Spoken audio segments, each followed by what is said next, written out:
नमस्कार, किसान समाचार में आपका स्वागत है। मैं हूं साइमा खान। सबसे पहले नजर हेडलाइंस पर। पर्यावरण और ऊर्जा संरक्षण की दिशा में भारत का एक और बड़ा कदम। G20 शिखर सम्मेलन के दौरान लॉन्च हुआ ग्लोबल बायोफ्यूल अलायंस। जैव ईंधन को मिलेगा बढ़ावा। अमेरिका, इटली, ब्राजील, अर्जेंटीना, दक्षिण अफ्रीका, ब्राजील, मॉरिशस, UAE और बांग्लादेश हैं सदस्य देश। 18वें G20 शिखर सम्मेलन के उद्घाटन सत्र में प्रधानमंत्री नरेंद्र मोदी ने मानव केंद्रित विकास की जरूरत पर दिया जोर। कहा कि वन अर्थ की भावना से भारत ने लाइफ मिशन पहल पर किया काम।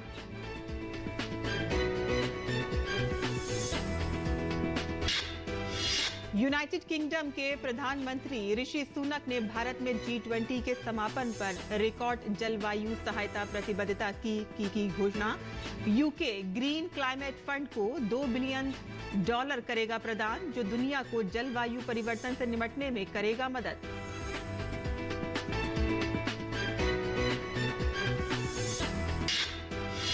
उत्तर प्रदेश आगरा स्थित RBS कॉलेज के 2 प्रख्यात शिक्षाविदों ने फिलीपींस के मनीला स्थित अंतर्राष्ट्रीय चावल अनुसंधान यानी कि IRRI में भारत का किया प्रतिनिधित्व। शिक्षाविदों ने IRRI के साथ किया समझौता। इससे चावल के क्षेत्र में जलवायु परिवर्तन की चुनौतियों से निपटने के लिए शोध को मिलेगा बढ़ावा। और अब समाचार विस्तार से। भारत की बड़ी पहल पर बायोफ्यूल अलायंस लॉन्च किया गया है। ये जैव ईंधन को बढ़ावा देगा। भारत सहित इसके सदस्य देशों में अमेरिका, इटली, ब्राजील, अर्जेंटीना, दक्षिण अफ्रीका, ब्राजील, मॉरिशस, UAE और बांग्लादेश शामिल हैं। पर्यावरण और ऊर्जा संरक्षण की दिशा में ऐतिहासिक कदम उठाते हुए भारत ने ग्लोबल बायोफ्यूल अलायंस की शुरुआत की। प्रधानमंत्री नरेंद्र मोदी ने अमेरिकी राष्ट्रपति जो बाइडेन, ब्राजील के राष्ट्रपति लुइस इनासियो, अर्जेंटीना के राष्ट्रपति एल्बर्टो फर्नांडीज और इटली के प्रधानमंत्री जॉर्जिया मेलोनी की उपस्थिति में ग्लोबल बायोफ्यूल्स अलायंस का शुभारंभ किया। गठबंधन का मकसद पर्यावरण अनुकूल ईंधन को बढ़ावा देना है कि इस गठबंधन में अमेरिका, इटली, ब्राजील, अर्जेंटीना, दक्षिण अफ्रीका, मॉरिशस, UAE और बांग्लादेश शामिल हैं। केंद्रीय पेट्रोलियम और प्राकृतिक गैस मंत्री हरदीप सिंह पुरी ने कहा कि ग्लोबल बायोफ्यूल अलायंस में कई बड़े बायोफ्यूल उत्पादक देशों के जुड़ने से नए युग की शुरुआत हुई है।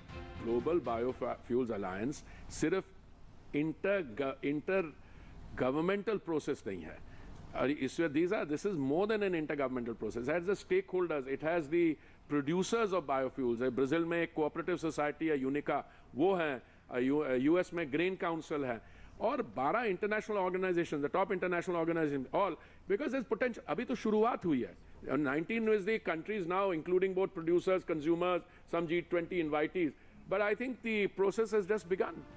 प्रधानमंत्री ने G20 के पहले सत्र में दुनिया के सामने कुछ सुझाव रखे, जिसमें उन्होंने कहा कि समय की मांग है कि सभी देश फ्यूल ब्लेंडिंग के क्षेत्र में साथ मिलकर काम करें।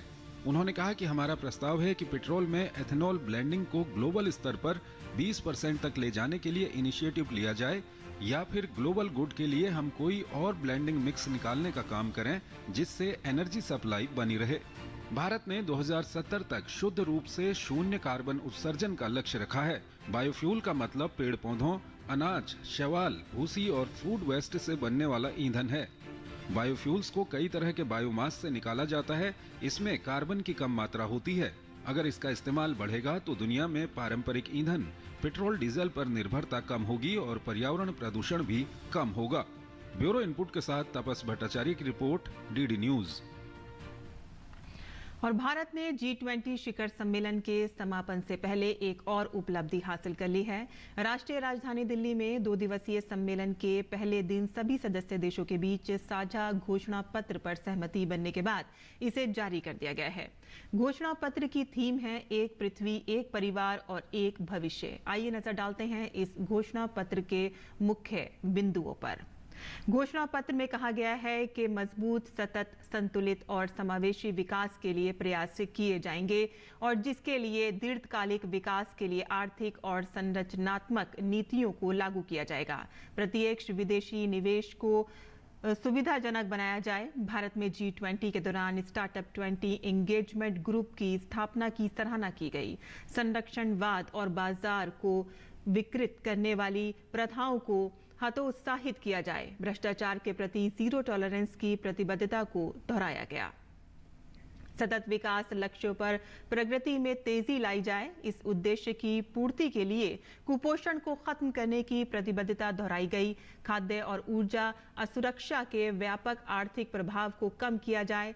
समावेशी, न्याय संगत, उच्च गुणवत्ता वाली शिक्षा के लिए संकल्पबद्ध होकर काम किया जाए। सतत भविष्य के लिए हरित विकास समझौता किया गया और जिसके अंतर्गत टिकाऊ और समावेशी आर्थिक विकास को आगे बढ़ाने का संकल्प लिया गया। तापमान वृद्धि को 1.5 डिग्री सेल्सियस तक सीमित करने के प्रयास का संकल्प लिया गया। कार्बन उत्सर्जन को नेट जीरो करने की प्रतिबद्धता दोहराई गई। संसाधन दक्षता और सर्कुलर इकोनॉमी इंडस्ट्री गठबंधन को लॉन्च किया गया। पारिस्थितिकी तंत्र के संवर्धन, संरक्षण, सतत उपयोग और पुनर्स्थापना पर बल दिया गया। 21वीं सदी के लिए बहुपक्षीय संस्थानों को समर्थन दिया गया। बहुपक्षवाद को पुनर्जीवित करने, अंतर्राष्ट्रीय वित्तीय संस्थानों में सुधार करने, अंतर्राष्ट्रीय मुद्रा कोष के प्रति अपनी प्रतिबद्धता को दोहराया गया और वैश्विक ऋण कमजोरियों का प्रबंधन पर बल दिया गया। तकनीकी परिवर्तन और डिजिटल सार्वजनिक अवसंरचना को प्रोत्साहित करने को समर्थन देने पर सहमति बनी। डिजिटल अर्थव्यवस्था बनाने के लिए अच्छी प्रथाओं को साझा करने पर सहमति बनी। डिजिटल अर्थव्यवस्था में सुरक्षा, लचीलापन, G20 उच्च स्तरीय सिद्धांतों का स्वागत किया गया। युवाओं की साइबर शिक्षा और जागरूकता पर G20 टूल किट का स्वागत किया गया। आर्टिफिशियल इंटेलिजेंस की पूरी क्षमता के उपयोग पर सहमति बनी। सतत विकास लक्ष्य हासिल करने के लिए जिम्मेदार AI को प्रोत्साहन दिया गया और अंतर्राष्ट्रीय कराधान को लेकर भी सहमति बनी है, जिसमें अंतर्राष्ट्रीय कर प्रणाली के प्रति सहयोग रखने की प्रतिबद्धता की पुष्टि की गई। अंतर्राष्ट्रीय कराधान पर आर्थिक सहयोग और विकास संगठन के रोड मैप के अपडेट पर फोकस किया जाने का निर्णय लिया गया और लैंगिक समानता और आधी आबादी को सशक्त बनाने को लेकर भी चिंता व्यक्त की गई। और महिलाओं की पूर्ण समान और सार्थक भागीदारी बढ़ाने की प्रतिबद्धता पर बल दिया गया। 2025 तक श्रम बाजार भागीदारी में लिंग अंतर को 25% तक कम करने का संकल्प लिया गया। महिला सशक्तिकरण पर एक कार्य समूह बनाने का निर्णय लिया गया। आर्थिक और सामाजिक सशक्तिकरण को बढ़ाने पर भी सहमति बनी। वित्तीय क्षेत्र के मुद्दों को लेकर भी कुछ निर्णय लिए गए हैं। आतंकवाद और मनी लॉन्ड्रिंग का मुकाबला वैश्विक स्तर पर किया जाएगा। प्राथमिकता वाले कार्यों के प्रभावी कार्यान्वयन की प्रतिबद्धता को दोहराया गया। सीमा पार से भुगतान में सुधार लाने के लिए नवीन समाधानों का प्रोत्साहन दिया जाएगा। आतंकवाद और मनी लॉन्ड्रिंग का मुकाबला करने के लिए विश्व को एक मंच पर आना होगा। आतंकवाद के सभी रूपों और अभिव्यक्तियों की पुरजोर निंदा की गई और साथ ही फाइनेंशियल एक्शन टास्क फोर्स की बढ़ती संसाधन आवश्यकताओं को पूरा करने पर जोर दिया गया। छोटे और हल्के हथियारों की अवैध तस्करी के खिलाफ कार्रवाई का संकल्प लिया गया। विकेंद्रीकृत वित्तीय व्यवस्था और लेन देन सहित उभरती प्रौद्योगिकियों और नवाचारों के जोखिमों पर इसके काम का समर्थन किया गया। एक अधिक समावेशी विश्व के निर्माण को लेकर प्रयास किए जाने पर भी बल दिया गया। G20 के स्थायी सदस्य के रूप में अफ्रीकी संघ का स्वागत किया गया। विकासशील देशों के दृष्टिकोण को G20 एजेंडे में एकीकृत करने पर सहमति बनी और वैश्विक चुनौतियों का समाधान करने के लिए ठोस कार्रवाई की प्रतिबद्धता को भी दोहराया गया। आगे बढ़ते हैं, जहां यूनाइटेड किंगडम के प्रधानमंत्री ऋषि सुनक ने भारत में G20 के समापन पर रिकॉर्ड जलवायु सहायता प्रतिबद्धता की घोषणा की। यूके ग्रीन क्लाइमेट फंड को $2 बिलियन प्रदान करेगा, जो दुनिया को जलवायु परिवर्तन से निपटने में मदद करने के लिए यूके द्वारा की गई सबसे बड़ी एकल फंडिंग प्रतिबद्धता है।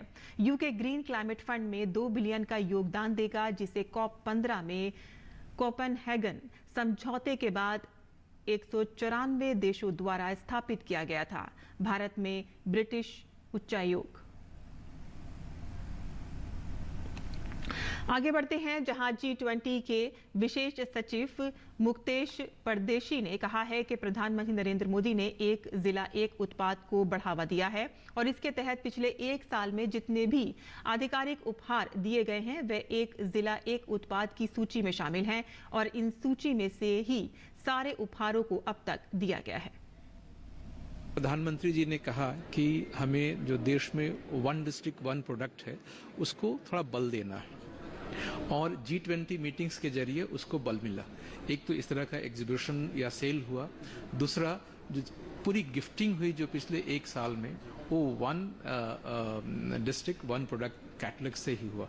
तो जब दिल्ली में जो समिट हुआ तो हम लोगों ने सोचा कि क्यों नहीं यहाँ पूरे भारत की तस्वीर रखें, हर प्रांत और हर प्रदेश को मौका दें और आप देख रहे हैं कि यहाँ पे भारत के अधिकतर प्रांत और अधिकतर प्रदेश सम्मिलित है। और भारत मंडपम में एक से बढ़कर एक नामी कलाकारों की समृद्ध कला देखने को मिल रही है और ऐसे ही एक कला है गुजरात की पिथौरा पेंटिंग, जो मध्य गुजरात में रहने वाले राठवा और भिलाला जैसी कई जनजातियों द्वारा दीवारों पर बनाई जाती है। पिथौरा पेंटिंग के जाने माने कलाकार और पद्मश्री परेश राठवा जी से बात की हमारे संवाददाता नितेंद्र सिंह ने। भारत मंडपम के शिल्प बाजार में इस वक्त मैं हूं एक स्टॉल पे और ये है पिथौरा आर्ट का स्टॉल है और पिथौरा आर्ट है ये राठवा ट्राइब है जो छोटा उदयपुर गुजरात के ये लोग रहने वाले हैं, ट्राइब हैं और ये पीढ़ियों से सदियों से इस आर्ट को पीढ़ी दर पीढ़ी आगे बढ़ा रहे हैं। बात करते हैं हमारे साथ, क्या नाम है आपका? जी मेरा नाम परेश राठवा है सर। परेश राठवा जी, क्या बनाते हैं, इसके पीछे क्या मकसद है? जी ये है गुजरात के जो छोटाउदेपुर जिले में राठवा भील बिलाला नायक जो समाज रहते हैं जो पहाड़ियों और सपाट जमीनों में, उनके देवता है पिठोरा देवता और उनके नाम पर ये पिठोरा पेंटिंग विश्व प्रसिद्ध आजकल हो रही है। ये 12,000 साल पुराना एक कला संस्कृति, जब तक हमारे इस विश्व के ऊपर मिले धरती के ऊपर कोई स्क्रिप्ट नहीं थी, लिपि नहीं थी, तो हमारा जो आदिवासी जो समुदाय थे, हमारे जो लोग थे, वो एक दूसरे को संदेशा पहुंचाने के लिए ये चित्र का इस्तेमाल करते थे। तो चित्र के माध्यम से एक दूसरे को संदेशा पहुंचाते थे। तो वही शैली से, वही परंपरा से आज भी हमारे समाज के लोग हमारे विस्तार के अंदर घरों की सुख शांति के लिए, घर में अच्छी मतलब खेत में अच्छी फसल रहे और घर के अंदर सुख शांति रहे, तो इसके लिए मन्नत रखते हैं और मन्नत के दौरान हमारे जैसे जो लखारा है, जो लिखते हैं, स्क्रिप्ट लिखते हैं, उनको बुलाया जाता है। तो उसको अंदर हम लोग जो घोड़े के रूप में हमारे देवी देवता को बिठाया जाता है। जैसे आप देख रहे हो कि मेरे बगल में ये जैसे पेंटिंग लगाया है, तो ये पिठोरा पेंटिंग जैसे बोला जाता है। तो ये घर की मुख्य दीवार है, उसके ऊपर हम लोग बनाते हैं। तो जो घोड़े हैं, तो ये घोड़े अलग अलग देवी देवता का रूप है। इसमें पिठोरा देव है, होका गणेश है, जैसे लास्ट में जो ब्लू रंग कलर का घोड़ा है वो होका गणेश मान के उसकी पूजा करते हैं। अच्छा, डेलीगेट आ रहे हैं तो क्या आपको लगता है कि उनके लिए कुछ खास आप बनाएंगे जिससे वो खरीद सके? तो हम लोग के लिए एक नया प्लेटफॉर्म है और सबसे बड़ा प्लेटफॉर्म है। G20 क्या होता है वो हमको मालूम नहीं था, लेकिन आज ये माननीय मोदी जी के द्वारा हमको मालूम हुआ कि ये G20 समिट ऐसा होता है, तो उसके ऊपर हमको एक प्लेटफॉर्म मिला। तो हमारा समाज भी आज खुश है, मैं भी खुश हूँ और इसके लिए हम लोगों ने एक पेंटिंग, हम लोग अलग अलग पेंटिंग बनाते हैं, अलग अलग मोटिव्स की पेंटिंग बनाते हैं, उनको समझाते दिखाते हैं। हमारा जो थीम है इस बार G20 का, one earth one family one future वसुधैव कुटुंबकम, तो वो उसको दर्शाता है और वन अर्थ वन फैमिली का जो कंसेप्ट है उसमें भी रिफ्लेक्ट होता है कि अगर हम पर्यावरण के अनुकूल रहें, पर्यावरण के साथ रहें और तो निश्चित तौर पे अपना भी कल्याण होगा और पशु पक्षी और इस धरती का भी कल्याण होगा। यही संदेश है। कैमरामैन राहुल के साथ नितिन सिंह, DD न्यूज, शिल्प बाजार, भारत मंडपम। और देश को कृषि उत्पादन के मामले में आत्मनिर्भर बनाने के साथ ही विश्व का अग्रणी चावल कृषि निर्यातक बनाने के लिए उत्तर प्रदेश के आगरा में स्थित RBS कॉलेज के 2 प्रख्यात शिक्षाविद प्रोफेसर विजय श्रीवास्तव और जाने माने कृषि वैज्ञानिक प्रोफेसर राजबीर सिंह ने फिलीपींस के मनीला में स्थित अंतर्राष्ट्रीय चावल अनुसंधान में भारत का प्रतिनिधित्व किया है। इस दौरान इन्होंने IRRI के साथ समझौता भी किया है, जिससे भारत में न केवल चावल के क्षेत्र में जलवायु परिवर्तन की चुनौतियों से निपटने के लिए शोध को बढ़ावा मिलेगा, तकनीक हस्तांतरण के लिए कृषि वैज्ञानिकों व शोध छात्रों के बीच एक्सचेंज कार्यक्रम भी होगा।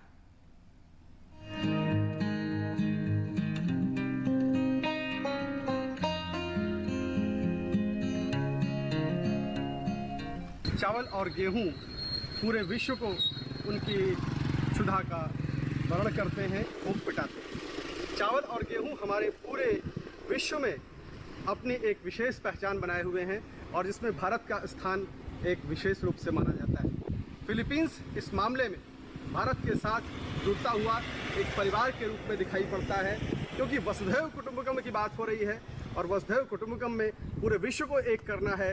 तो भारत आज फिलीपींस की संस्कृति को आज यहाँ पर चावल के क्षेत्र में कौन सा अनुसंधान किया जा रहा है, कौन सी प्रगति की जा रही है, बहुत छोटा सा एक देश होकर के भी चावल के विषय में कितना सुंदर ये पूरे विश्व में अपना एक स्थान बना लिया है, ये एक खास बात है। और यह देखने के लिए आगरा से एशिया का जो सबसे बड़ा महाविद्यालय है एग्रीकल्चर के लिए जो जाना जाता है, उसके प्रतिनिधिमंडल के द्वारा यहाँ पर आज ये जाना जाएगा कि आरबीएस कॉलेज यहाँ से किन चीज़ों को सीख करके लेकर के जा सकता है। अनुसंधान के क्षेत्र में, रिसर्च के क्षेत्र में, चावल में क्या हो रही हैं चीज़ें, उसकी गतिविधि यहाँ पर आपको जानकारी मिलेगी।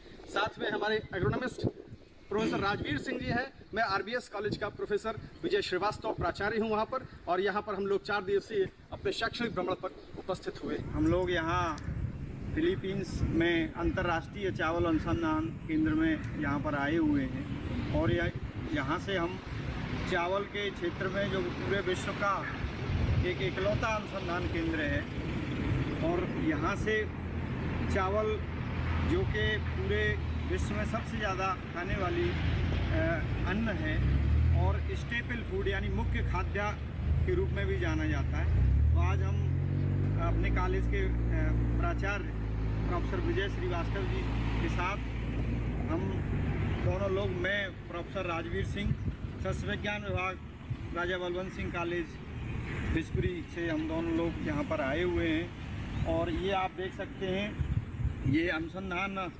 प्रक्षेत्र है और यहाँ की अनुसंधान अलग अलग, कहीं सॉइल फर्टिलिटी की बात है या दूसरे जो आप देख रहे हैं जलवायु परिवर्तन और वैश्विक उष्मीकरण, क्लाइमेट चेंज और ग्लोबल वार्मिंग का सबसे बड़ा असर जो हमारी फसलों पर पड़ रहा है।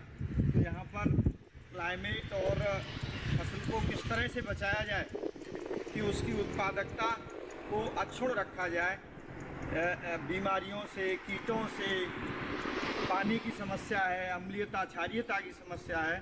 तो बहुत सारी चीज़ें ऐसी हैं जिस पर आज यहाँ अनुसंधान चल रहा है और निश्चित रूप से हम लोग यहाँ से बहुत अच्छा एक नॉलेज लेके जाएंगे और हम अपने कॉलेज और किसानों के बीच में उसको हम ले जाने का।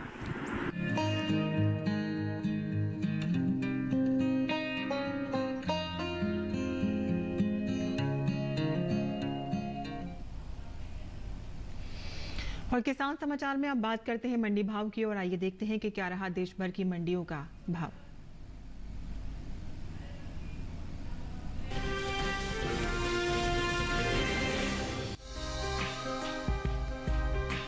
कृषि उपज मंडियों में इन दिनों टमाटर की आवक सामान्य बनी हुई है। भाव की बात करें तो ज्यादातर मंडियों में टमाटर के भाव में मिला जुला रुख देखने को मिला। कोलार मंडी में टमाटर के सौदे मजबूती के साथ हुए, वहीं रेवाड़ी मंडी में टमाटर के भाव में गिरावट के साथ कारोबार हुआ, जबकि दीसा और नरवाल मंडी में इस दौरान टमाटर के भाव में कोई बदलाव देखने को नहीं मिला। एग मार्क नेट के मुताबिक गुजरात की दीसा मंडी में 8 सितंबर को टमाटर का भाव रहा 1900 रुपए। 9 सितंबर को इसके भाव में कोई बदलाव देखने को नहीं मिला और भाव 1900 रुपए प्रति क्विंटल पर ही बना रहा, जबकि हरियाणा की रेवाड़ी मंडी में इस दौरान टमाटर के सौदों में भारी गिरावट के साथ कारोबार हुआ। यह 8 सितंबर को टमाटर का भाव रहा 1600 रुपए। 9 सितंबर को इसके सौदे 600 रुपए गिरकर 1000 रुपए पर हुए। हालांकि जम्मू कश्मीर के नरवाल मंडी में बीते 2 दिनों के दौरान टमाटर के भाव स्थिर रहे। यहां 8 और 9 सितंबर को टमाटर 1750 रुपए पर बिका। देश के दूसरी मंडियों में टमाटर के भाव की बात करें तो शनिवार को उत्तर प्रदेश की झांसी मंडी में टमाटर का भाव रहा 1780 रुपए। रायबरेली मंडी में टमाटर 2150 रुपए पर बिका। राजस्थान की जोधपुर मंडी में 8 और 9 सितंबर को टमाटर के सौदे 1200 रुपए पर हुए। बात टमाटर की पैदावार की करें तो इस साल टमाटर की पैदावार में कमी देखने को मिल सकती है। कृषि मंत्रालय के बागवानी फसलों के लिए जारी पहले अग्रिम अनुमान के मुताबिक साल 2022-23 में टमाटर की पैदावार 20.62 मिलियन टन हुई है, जबकि पिछले साल की समान अवधि के दौरान टमाटर की उपज 20.69 मिलियन टन रही थी।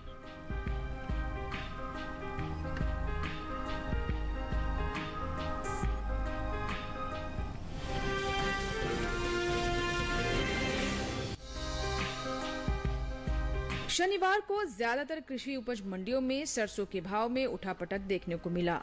सूरतगढ़ में सरसों के सौदे मजबूती के साथ हुए, वहीं दीसा, जयपुर और अचलंदा मंडी में भाव नरम रहे, जबकि इंडस मंडी में इस दौरान भाव में कोई फेरबदल देखने को नहीं मिला। आवक की बात करें तो इन दिनों अधिकांश मंडियों में सरसों की आवक सामान्य बनी हुई है। एग मार्कनेट के मुताबिक गुजरात की दीसा मंडी में 8 सितंबर को सरसों का भाव था 5,055 रुपए।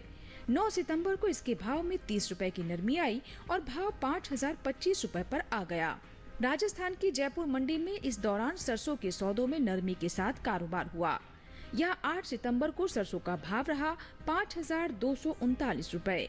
9 सितंबर को इसके सौदे 44 रुपए गिरकर 5,195 रुपए पर हुए। राज्य की ही सूरतगढ़ मंडी में 8 सितंबर को सरसों का भाव रहा 4,833 रुपए।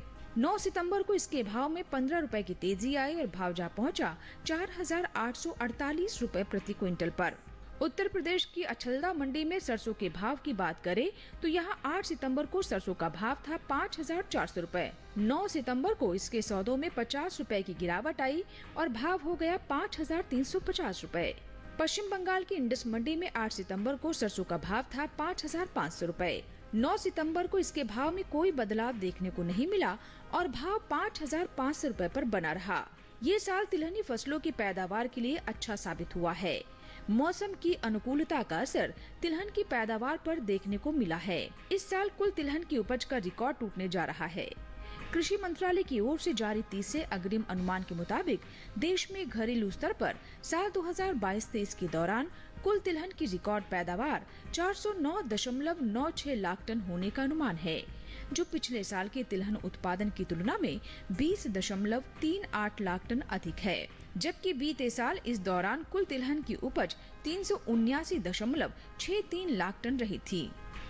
वहीं बात सरसों की करें तो इस साल देश में रिकॉर्ड सरसों की पैदावार अनुमानित है। कृषि मंत्रालय के मुताबिक साल 2022-23 के दौरान 124.94 लाख टन सरसों पैदा होने का अनुमान है, जबकि पिछले साल की समान अवधि के दौरान पैदावार 119.63 लाख टन रही थी।